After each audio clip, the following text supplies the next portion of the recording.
থেকে এই জমিনে একটি দাওয়াত মানুষের দোরগোড়ায় নিয়ে যাওয়ার জন্য চেষ্টা চালিয়ে যাচ্ছে। সেটি দাওয়াতটি হচ্ছে, আসুন আমরা সকলে মিলে দাসত্ব করি, গোলামি করি, হুকুম মান্য করি। তিনি আমাকে আপনাকে হিন্দু, বৌদ্ধ, খ্রিস্টান, মুসলমান, জাতি, ধর্ম, বর্ণ নির্বিশেষে তিনি সকলকে সৃষ্টি করেছেন। সেই স্রষ্টার আইনকে মেনে আমরা এই দুনিয়ায় পরিচালিত হই। ঠিক কি ঠিক না বলে? যে কথাটি কোরআন পাকে আল্লাহ পাক বলেছেন, ইয়া কওমি বুদুল্লাহ মা লাকুম মিন ইলাহিন গায়রু। এটি ছিল সকল নবীদের দাওয়াত। হে জাতি, তোমরা এসো, সেই আল্লাহর গোলামি করো যিনি ছাড়া তোমাদের হুকুম করনে আলা এই জমিনে, আসমান জমিনে কেউ নাই। এটি ছিল গোত্রীয় এলাকা ভিত্তিক নবী যারা ছিলেন তাদের দাওয়াত। আমাদের নবী সাইয়্যিদুনা জনাবে মুহাম্মদুর রাসূলুল্লাহ সাল্লাল্লাহু আলাইহি ওয়াসাল্লাম তিনি গায়ে সুরে দাঁড়িয়ে যে ঘোষণাটি যেদিন দিয়েছিলেন, কুলু লা ইলাহা ইল্লাল্লাহ তুফলিহুন, তার দাওয়াতটি ছিল ইয়া আইয়ুহান নাস।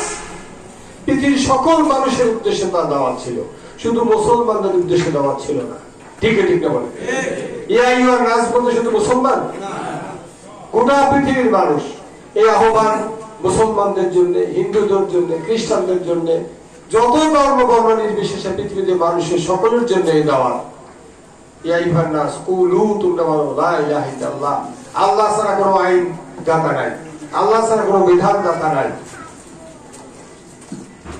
তুফলিহুন, তোমরা এর মধ্যেই তোমাদের সফলতা। এর মধ্যে কি সফলতা? এর মধ্যেই সফলতা।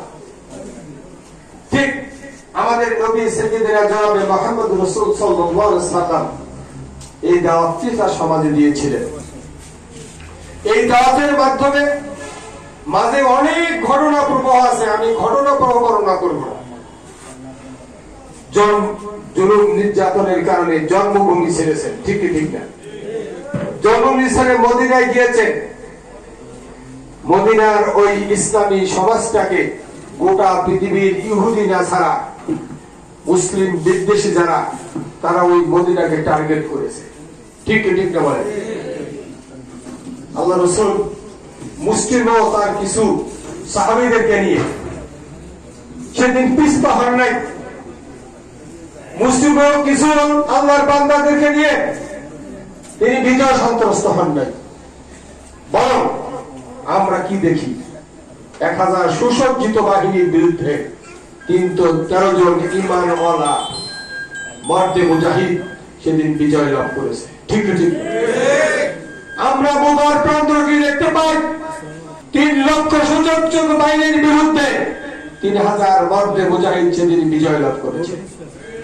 সম্মানিত উপস্থিতি, এটি করে আল্লাহ রাসূল সাল্লাল্লাহু আলাইহি ওয়াসাল্লাম মদিনায় একটি ইসলামী সমাজ প্রতিষ্ঠা করেছিলেন। যে সমাজের কর্ণধার বলেন, যে সমাজের প্রেসিডেন্ট বলেন, যে সমাজের প্রধানমন্ত্রী বলেন, ছিলেন আমাদের নবী সাইয়্যিদুনা জনাবে মুহাম্মদুর রাসূল সাল্লাল্লাহু আলাইহি ওয়াসাল্লাম।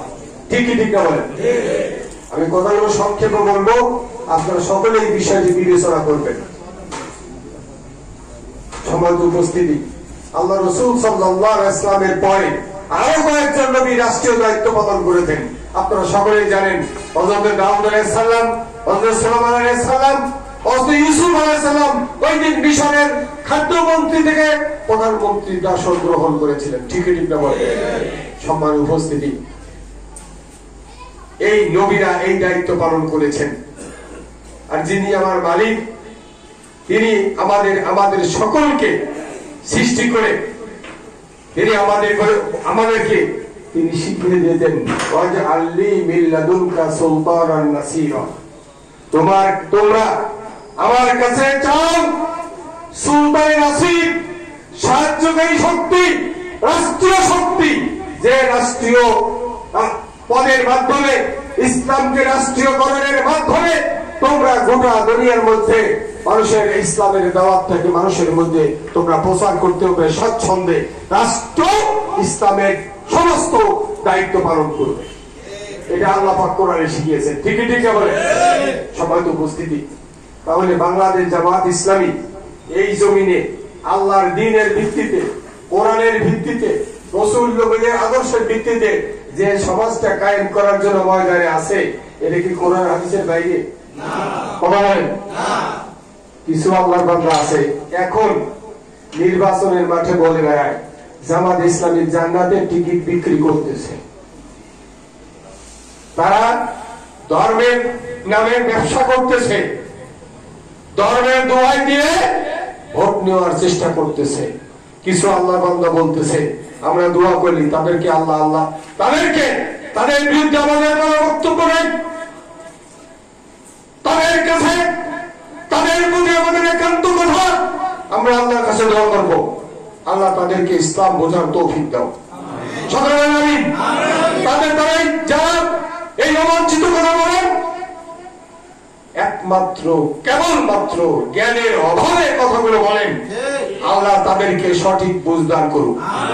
এছাড়া তাদের বিরুদ্ধে আমাদের কোনো বক্তব্য নাই। সম্মানিত সুধী মণ্ডলী, আমি আপনাদেরকে বলেছি জামাত ইসলামী যে দায়িত্বগুলো পালন করে, এই দায়িত্বগুলো নবীরা পালন করেছেন কিনা? সাহাবায়ে কেরাম মনে হয় করেন নাই। আল্লাহ রাসূল সাল্লাল্লাহু আলাইহি ওয়াসাল্লাম ইন্তেকালের পরে আবু বকর সিদ্দিক রাদিয়াল্লাহু তাআলা আনহুকে রাষ্ট্রের খলিফা নিযুক্ত করার আগ পর্যন্ত রাসূলের জানাজা হয় নাই। ঠিক কি বলেন? আল্লাহ রাসূল সাল্লাল্লাহু আলাইহি ওয়াসাল্লাম ইন্তেকালের পরে আবু বকর সিদ্দিক রাদিয়াল্লাহু তাআলা আনহুকে খলিফা নিযুক্ত করে, এর ফলে আল্লাহ রাসূল সাল্লাল্লাহু আলাইহি ওয়াসাল্লামের জানাজা হয়েছে। সর্বস্থিতি আপনারা ওমরের নাম শুনেছেন নাকি? যাকে অর্ধ পৃথিবীর শাসক বলা হতো। ওমর রাদিয়াল্লাহু তাআলা যে হাত দিয়ে হাঁটতেন, শয়তানও সেই আর পথ দিয়ে হাঁটতে ভয় পেত। গোটা পৃথিবীর, সেদিন অর্ধ পৃথিবীর নয়, গোটা পৃথিবীর শাসন করেছেন ওমর ইবনুল খাত্তাব রাদিয়াল্লাহু তাআলা আনহু, যিনি তার জীবনে দৃষ্টান্ত স্থাপন করেছেন। তিনি জেরুজালেমে যাবেন। আজকে ইহুদিবাদী আমেরিকার দালাল আজকে ওই ফিলিস্তিনের মুসলমানদেরকে হত্যা করতেছে, ইরানের নিরীহ মুসলমানদের উপরে বোমা বর্ষণ করতেছে। তিনি দাওয়াত পেয়ে যাবেন, যাচ্ছেন, বৃত্ত চাকর তিনি উঠে রশি ধরেন।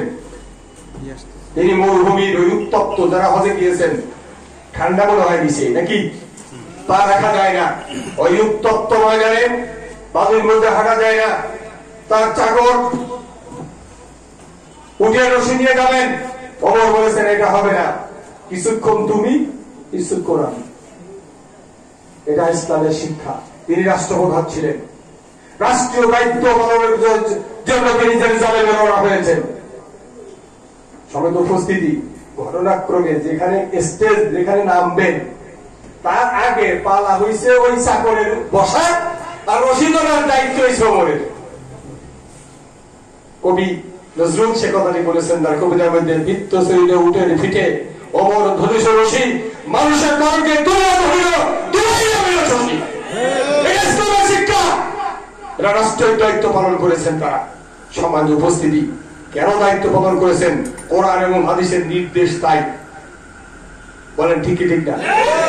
সম্মানিত উপস্থিতি, আল্লাহ রাসূল সাল্লাল্লাহু আলাইহি সাল্লাম আমাদের তথা আমরা যারা জামাত ইসলামী করি, এই জামাত ইসলামীর কোন লোক, দুনিয়ার কোন জিনিস, দুনিয়ার কোন লোক, দুনিয়ার কোন জিনিস আকাঙ্ক্ষা করে না, একমাত্র তার মালিকের সন্তুষ্টি অর্জনের জন্য ইসলামে আন্দোলন করে। এখানে কেউ আছেন ছেলের চাকরির জন্য, তার প্রভাব প্রতিটি এলাকায় প্রভাব বিস্তারের জন্য, এলাকায় তার শিরিকাশের রাজত্ব কায়েমের জন্য বা দুনিয়ার কিছু ঘোষণার জন্য জামাত ইসলামী এসেছেন, এমন কেউ আছেন? তাকে আজকে থেকে জামাত ইসলামী দিবেন। জামাত ইসলামী যারা করে, ইসলামী আন্দোলন যারা করে, তারা আল্লাহর সন্তুষ্টির উদ্দেশ্যে করে। কেন করে? আল্লাহ বলেছেন, আল্লাহ রাসূল বলেছেন, মান সাররাহু আইয়াসকুনা হুবুতুল জান্নাহ ফালিয়ালজিমুল জামাত। যদি কেউ জান্নাতের আনন্দ উপভোগ করতে চায়, সেজন্য সংগঠনকে আঁকড়ে ধরে, ইসলামী সংগঠনকে আঁকড়ে ধরে, যে সংগঠনে আল্লাহর জমিনে আল্লাহর দিন প্রতিষ্ঠা করার কথা বলা আছে। তাহলে এই জান্নাতের এই টিকিট কে দিলেন? আল্লাহ রাসূল দিলেন। কে দিলেন?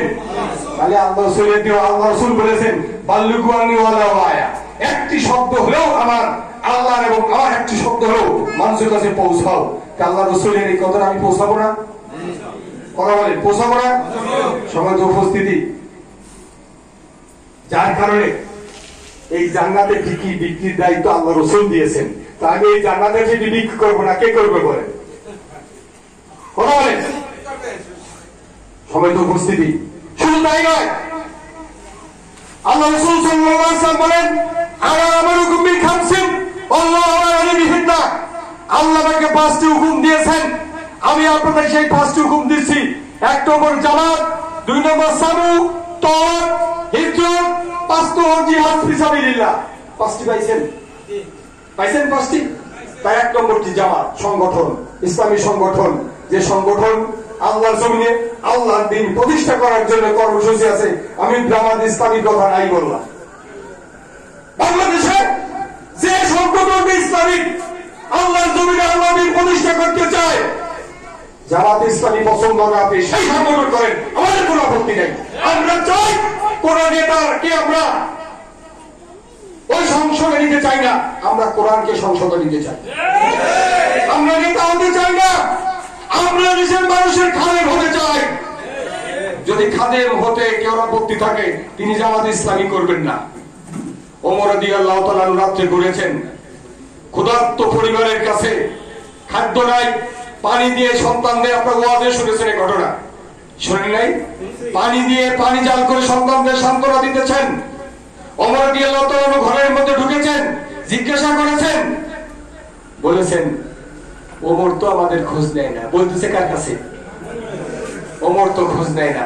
ওমর বললেন বাবা আপনি থাকেন, আমি আসতেছি। গেলেন, তিনি খলিফা, তিনি গেলেন গোডাউনের মধ্যে আটার বোঝা, তার চাকরকে বললেন, চাকর বললেন স্যার আমার মাথায় উঠে দেন। বললেন শোনো, এই বোঝাটা তোমার না, এই বোঝাটা আমার, এই বোঝা আমাকে বহন করতে দাও। জামাত ইসলামী ক্ষমতায় গেলে এই বোঝা বহন করবে, জনগণের মাথার উপরে বোঝা দিবে না। এই অনুভূতি নিয়ে আমরা ইসলামী আন্দোলন করি, এই অনুভূতি নিয়ে আপনাদের ইসলামী আন্দোলন করতে হবে। সমাজ উপস্থিতি, এটি হচ্ছে ইসলামের শিক্ষা। আমি যে কথাটি বলছিলাম সেটি হলো যে আসুন জামাত ইসলামী আল্লাহ আমাদেরকে 5টি হুকুম দিয়েছেন, বলছিলাম তো 5 জামাত, যে জামাত বা সংগঠন, যে সংগঠন আল্লাহর জমিন, আল্লাহ বলছেন লাহুল খুলক ওয়া লাহুল আম, জমিন আমার, আইন চলবে আমার। এই কথাটা কার? তা আমি কার কথা বলবো বলেন? আমি কি মাহবুবের কথা বলবো? ডাক্তার শফিকের কথা বলবো? দিলওয়ার হোসেন সাইদির কথা বলবো না আল্লাহর কথা বলবো? অবশ্যই আমি আল্লাহর কথা। আমি ডাক্তার শফিকের কথা এখানে, আমাদের কোন নেতা আমাদের এখানে বসে আমাদের কেন্দ্রীয় আমিরের কোন গুণগান গাইছেন? এখানে গান নাই। অবশ্যই আমি আল্লাহর জমিন, আল্লাহর দিন প্রতিষ্ঠার কথা বলবো। এটি আমাদের দায়িত্ব। যে সমস্ত ভাইরা বলেন জামাত ইসলামী ধর্ম নিয়ে রাজনীতি করে, ধর্ম নিয়ে ব্যবসা করে, আজকে তাদের কাছে একান্ত অনুরোধ, আল্লাহ রাসূল, আল্লাহর কোরআনের এই কথাগুলো, কোরআন কিন্তু জামাত ইসলামীর না, কোরআন সকলের। আল্লাহ কিন্তু মুসলমান জামাত ইসলামীর না, সকলের। কি? আলহামদুলিল্লাহি রাব্বিল আলামিন, সমস্ত বড় সেই আল্লাহ যিনি গোটা আলমের রব। শুধু মুসলমানদের না, শুধু হিন্দুদের, শুধু খ্রিস্টানদের? আল্লাহ মুসলমানদের, হিন্দুদের, খ্রিস্টানদের, সকলের আল্লাহ। যিনি বাতাস সকলের জন্য দেন, না আমার জন্য দেন না। যিনি পানি বৃষ্টি সকলের জন্য দেন, ঠিক কি ঠিক না বলেন? যার বিধান সকল হিন্দু ধর্ম বর্ণ নির্বিশেষে সকলে উপকৃত হয়। আমরা তো সেই আল্লাহ চাই। আপনি কি চান? আল্লাহ পাক বলেছেন এর বাইরে চাইলে এটা গ্রহণ করা হবে না। ইসলামী জীবন ব্যবস্থার বাদ দিয়ে আপনি দুনিয়ার মানুষের জীবন ব্যবস্থা প্রতিষ্ঠা করবেন, এটা আল্লাহ অন্তত কবুল করবেন না। কথাটা কার? সময় উপস্থিতি। এই কারণে আমরা এই পিস্তলের গুলির সামনে দাঁড়িয়ে বলবো আমরা আল্লাহর জমিনে আল্লাহ দিন প্রতিষ্ঠা করতে চাই। ফাঁসির মঞ্চে আমার গলায় ফাঁসির দড়ি চলার সময় আমাদের দায়িত্বশীলরা বলেছেন আমরা এই জমিনে আল্লাহর দিন প্রতিষ্ঠা করতে চাই। ঠিক আছে, এই দায়িত্বটা আমরা পালন করবো না নাকি? আমরা সংসারের কাজ যে ব্যবসা বাণিজ্য চাকরি বাকরি করিয়ে তারপরে করবো, ওটাও করতে হবে। ওই যে ভাই বলেছেন মাঠে যাব, কাজ করব, আল্লাহকে স্মরণ রাখবো, কারণ স্ত্রী পরিবার ছেলেদের ভরণ পোষণের দায়িত্ব আমার। কার? আমার। সবাই তো উপস্থিতি, এই জন্য আমরা এই দায়িত্বগুলো পালন করি। যে সমস্ত ভাইরা আমরা মাঠে ময়দানে ফ্যাসিস্ট আওয়ামী লীগ সরকারের কারণে আমি এই কথাগুলো বলতে পারি, এখন ময়দানে বলছি আপনারা যারা আছেন সকলে আমাদের কথাগুলো শুনুন, আমাদের উপরে রাগ করবেন না। আমরা আপনাদের ভাই, কোন মুসলিম আপনাদের ভাই, আপনাদের বন্ধু, আপনারা একসাথে সকলে মিলে আল্লাহ ওই জান্নাতে যেতে চাই যে জান্নাতের মধ্যে রাসূল বলেছেন আযাতুল ইবাদিয়াল সালিহিন ওয়ালা আইনুন রাত ওয়ালা কদর কলবিন বাশার। ওই জান্নাতের মধ্যে আল্লাহ যে নিয়ামতগুলো রেখেছেন কোন চোখ সে নিয়ামত দেখে নাই, কোন অন্তর কখনো তা কল্পনাও করতে পারে নাই। এত নিয়ামত জান্নাতের মধ্যে আল্লাহ রাসূল বলেন আল্লাহ রেখেছেন আমাদের আপনাদের সকলের জন্য। আমরা সকলে মিলে সেই জান্নাতে যেতে চাই।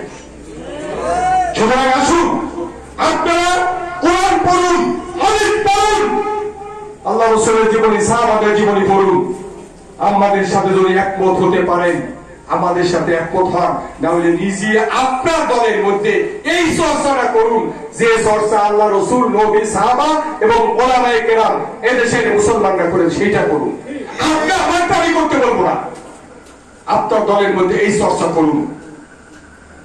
সবাই তো উপস্থিতি, এইটা করতে হলে আমাদেরকে অবশ্যই প্রত্যেকটা গ্রামে গ্রামে এই দাওয়াত দিতে হবে। ভাই বলেছেন না দিলে মানুষ বুঝবে? বলেন মানুষ বুঝবে না। ওই জায়গায় বললাম অনেক শিক্ষিত অনেক মানুষ বোঝে না, গ্রামের অনেক মানুষ আপনার সমাজে দেখবেন তার কাছে এই বুঝটা নাই। যদিও সে মুসলমানের সন্তান, মুসলমানের পরিবারে জন্ম নিয়েছে, যদিও সে খাতনা করে, নামাজও পড়ে, কিন্তু যথেষ্ট এই জ্ঞানটা তাদের কাছে নাই। তাই আমি যে আলোকে বিস্তারিত না বললেও যে আরো কোরআনের মাঝে আপনারা পড়ে এই দাওয়াতটা না দিলে তিনি বুঝবেন? বলেন তিনি কি বুঝবেন? কথা বলেন। সুতরাং তার কাছে এই বুঝটা দিতে হবে না ভাই। এই বুঝটা দেওয়ার জন্য এই বুঝটা দিতে হবে। এটা কি আমি বললাম না আল্লাহ রাসূল বলেছেন? আল্লাহ রাসূলের কথা মানা এটা কতটুকু গুরুত্বপূর্ণ বলেন তো? কথা বলেন। আল্লাহ কোরআনে বলেছেন আতিউল্লাহ আতিউর রাসূল উলিল আমরি মিনকুম, তোমরা আনুগত্য করো আল্লাহ, কথা শুনেন, আনুগত্য করো আল্লাহ, আনুগত্য করো রাসূলের, এবং এই আল্লাহ এবং আল্লাহ রাসূলের তরিকা অনুযায়ী, পদ্ধতি অনুযায়ী, নিয়ম অনুযায়ী তোমাদের চলতে বলে তাদের। তবে শর্ত আছে। আল্লাহ আনুগত্য নিরঙ্কুশ, কোনো কথা নেই, সামিনা তারা শুনতে মানতে হবে। আপনার পক্ষে হোক বিপক্ষ হোক, পকেট চলে যাক, জীবন চলে যাক, মানতে হবে কার কথা? আল্লাহ এবং আল্লাহ রাসূলের কথা। কিন্তু আলিমুজ্জামানের কথা যদি মানতে হয় তবে অবশ্যই আপনাকে যাচাই বাছাই করার দায়িত্ব আছে। আমার কথাটা আল্লাহ এবং আল্লাহ রাসূলের পদ্ধতি হচ্ছে কিনা এই যাচাই করার ক্ষমতা আছে। সে অনুযায়ী আল্লাহ রাসূলের কথা মানে আমাদের জন্য কি ওয়াজিব কিনা? তদ উপস্থিতি এই কথাটা যদি আপনারা বুঝে থাকেন, আজকে এখানে দাঁড়িয়ে আমি একটা দায়িত্ব দিয়ে যাব আপনাদের। আমি না, যে দায়িত্বটা আল্লাহ রাসূল দিয়েছেন সে দায়িত্বটা হলো, আমরা বাগার ইউনিয়নের বাসিন্দা কিনা? আমার বাড়ি বাগানের 9টি ওয়ার্ড আছে, কোনো না কোনো ওয়ার্ডে কিনা? বলেন। আমরা যারা এখানে আছি আগামীকাল থেকে প্রত্যেক দিন সকাল সন্ধ্যায় আমরা এই কোরআনের পক্ষে, ইসলামের পক্ষে, আল্লাহর বিধানের পক্ষে দাওয়াতটা সকাল সন্ধ্যায় কাজ কাম সেরে সৃষ্টিশীলের দায়িত্ব পালন করে আমরা দল বেঁধে বেরিয়ে যাবো দাওয়াত দেওয়ার জন্য।